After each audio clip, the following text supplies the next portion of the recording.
موضوع کو بہت اہمیت کے ساتھ سوچنے کی ضرورت ہے۔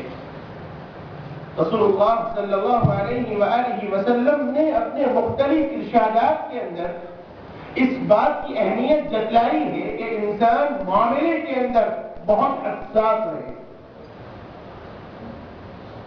آپ کو اندازہ ہونا چاہیے کہ رسول اللہ صلی اللہ علیہ وآلہ وسلم نے اپنی شخصیت سے، اپنے احوال کے ذریعے، اپنی کیفیات کے ذریعے اور اپنے تمام معاملات کے ذریعے یہ ثابت کیا ہے کہ ایک مسلمان کو معاشرتی زندگی کس انداز سے گزارنی چاہیے اور اس کو کس طریقے سے اپنے معاملات کو انجام دینا چاہیے۔ نبوت سے پہلے رسول اللہ صلی اللہ علیہ وآلہ وسلم تاجر تھے۔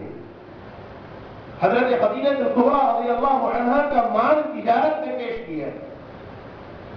حضرت خدیجہ نے جو پس منظر بیان فرمایا اور رسول اللہ صلی اللہ علیہ وسلم کی جو صفات بیان فرمائی، بلکہ اگر میں یوں کہوں کہ یہی چیز حضرت خدیجہ کو رسول اللہ صلی اللہ علیہ وآلہ وسلم سے نکاح کرنے کی خواہش مند بنائی۔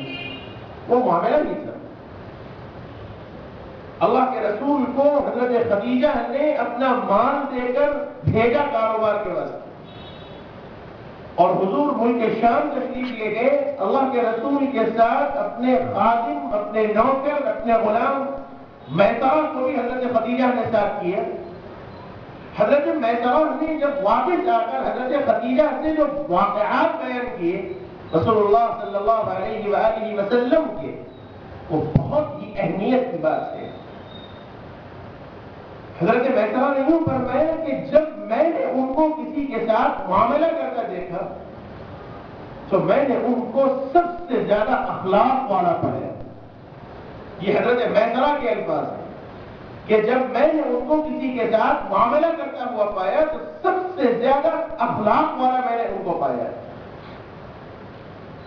اور کیفیت یہ بیان فرمائی حضرت خدیجہ سے یہ الفاظ منقول ہیں کہ خدا کی قسم اتنا نفع، اتنا فائدہ کسی کاروبار میں مجھ سے نہیں ہوا جتنا رسول اللہ صلی اللہ علیہ وآلہ وسلم نفع لے کر آئے۔ اور اللہ کے رسول نے حضرت خدیجہ کے جب مکمل حوالے کیا تو اس میں کوئی اونچ نہیں، کوئی نیچ نہیں، پورا معاملہ کھڑا کھڑا حضور نے پیش کر دیا۔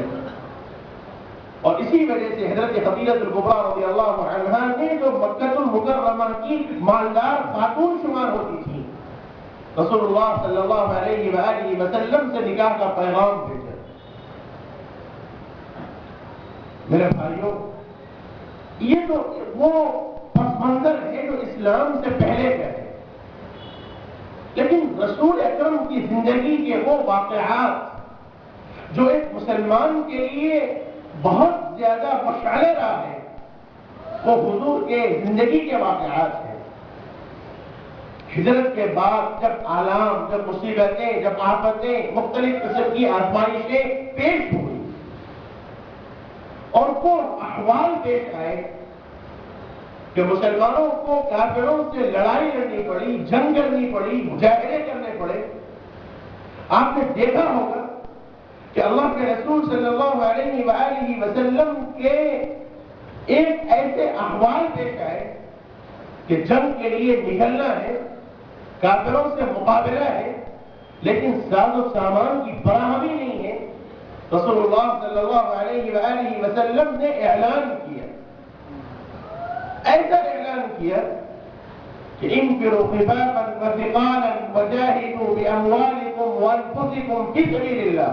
قرآن مجید نے یہ الفاظ نازل فرمائے کہ جس حال میں تم ہو، چاہے ساز و سامان ہو، چاہے نہ ہو، چاہے سہولتیں میسر ہو، چاہے سہولتیں میسر نہ ہو، ان تمام پس منظر میں، صورتحال میں اللہ کے راستے میں نکلنے کا تمہیں حکم دیا جا رہا ہے۔ اعلان کیا گیا ہے کہ جس آدمی کے پاس جو چیز ہو وہ لا کر پیش کر دے۔ صحابہ نے اپنی اپنی حیثیت سے اللہ کے رسول کی خدمت میں پیش کیا، لیکن پھر بھی کمی ہوئی تو ایک آدمی تھے جو یہودی تھے، ان کا نام سیرت کی کتابوں میں صفوان لکھا ہے۔ اللہ کے رسول کو اطلاع ملی کہ صفوان کے پاس کچھ زرہیں ہیں. زرہ یہ لوہے کا ڈریس ہوتا ہے جو جنگ کے اندر پہنا جاتا ہے. اللہ کے رسول کو اطلاع ملی کہ صفوان کے پاس کچھ زرہیں ہیں اور وہ ایسے ہی رکھی ہوئی ہیں. اللہ کے رسول بنفس نفیس خود تشریف لے گئے صفوان کے پاس اور یوں فرمایا کہ صفوان تمہارے پاس زرہیں ہیں اور میں یہ چاہتا ہوں کہ اس وقت مسلمانوں کو لڑائی کی ضرورت ہے، اور چونکہ یہودیوں سے معاملہ طے پا گیا تھا کہ مسلمان اگر کسی سے لڑائی لڑیں گے تو یہود بھی ان کا ساتھ دیں گے. قبیلے بنو نذیر، قبیلے بنو قریظہ، قبیلے بنو قینقاع، یہ 3 یہودیوں کے قبیلے تھے جو مدینہ المنورہ کے آس پاس بسے ہوئے تھے. ان لوگوں سے معاملہ یہ طے پایا تھا کہ مسلمان خود ان کے خلاف لڑائی نہیں لڑیں گے، یہ یہودی مسلمانوں کے خلاف تلوار نہیں اٹھائیں گے، اور ان سے ایسا تعلق ہوگا کہ اگر آپس میں ان پر کوئی دشمن حملہ کر دے تو وہ اس کا ساتھ دیں گے. یہ اس زمانے میں ایسے تعلقات ہوتے تھے جس کو حلیفانہ تعلق کہتے ہیں اصطلاح کے اندر. چونکہ یہودیوں سے بھی ایک طرح کا معاملہ طے پا گیا تھا، اس لیے مسئلہ یہ تھا کہ یہودیوں کو ساتھ دینا ضروری تھا. حضرت صفوان سے رسول اللہ صلی اللہ علیہ وآلہ وسلم نے یوں فرمایا کہ تمہارے پاس جو زرہیں ہیں وہ زرہیں تم مجھے حوالے کر دو. اللہ کے رسول صلی اللہ علیہ وآلہ وسلم کے اس مطالبے پر حضرت صفوان نے کہا کہ محمد صلی اللہ علیہ وآلہ وسلم کیا ارادہ ہے؟ کہیں ایسا تو نہیں کہ آپ میرا مال غصب کرنا چاہتے ہو، میرا مال زبردستی آپ رکھ لینا چاہتے ہو؟ صحابہ فرماتے ہیں کہ اللہ کے رسول کی آنکھوں میں آنسو آ گئے اور فرمایا کہ صفوان خدا کی قسم تم بھی اپنے مجھ سے زیادہ تم جانتے ہو کہ میں کسی کا مال دبانے نہیں آیا بلکہ میں حق والوں کو حق ادا کرنے آیا ہوں.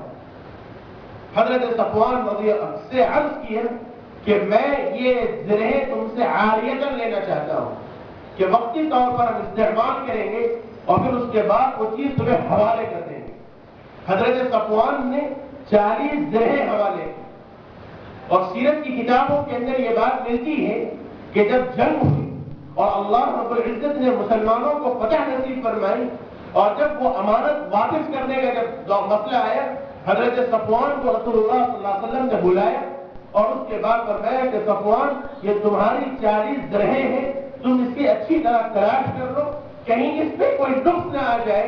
اگر اس میں کوئی نقص آ جائے اور اس میں مالی اعتبار سے کوئی کمی واقع ہو جائے تو خدا کی قسم محمد رسول اللہ اپنی طرف سے اس کی پابجائی کرے گا. حضرت صفوان چیخ مار پڑے اور فرمایا کہ یا رسول اللہ خدا کی قسم صفوان اب پہلے جیسا نہیں ہے. فرمایا کہ اب میں پہلے یہودی تھا لیکن اب میں مسلمان ہو چکا ہوں اور مجھے اس کی کوئی ضرورت نہیں ہے. رسول اللہ صلی اللہ علیہ وسلم اٹھے، حضرت صفوان کو اپنے سینے سے لپٹایا. میرے بھائیوں یہ معاملہ بہت بڑی اہمیت کی چیز ہے، اسی لیے رسول اللہ صلی اللہ علیہ وسلم پر اللہ رب العزت نے کلام نازل فرمایا، اس کے اندر بیع کے متعلق، خرید و فروخت کے معاملات کے متعلق بہت اہمیت کے ساتھ اللہ رب العزت نے وہ مسائل بیان فرمائے. اور خاص طور پر ان معاملات کے اندر، خرید و فروخت کے اندر اگر کوئی انسان اونچ نیچ کرتا ہے، شریعت معاملے کے اندر بہت سے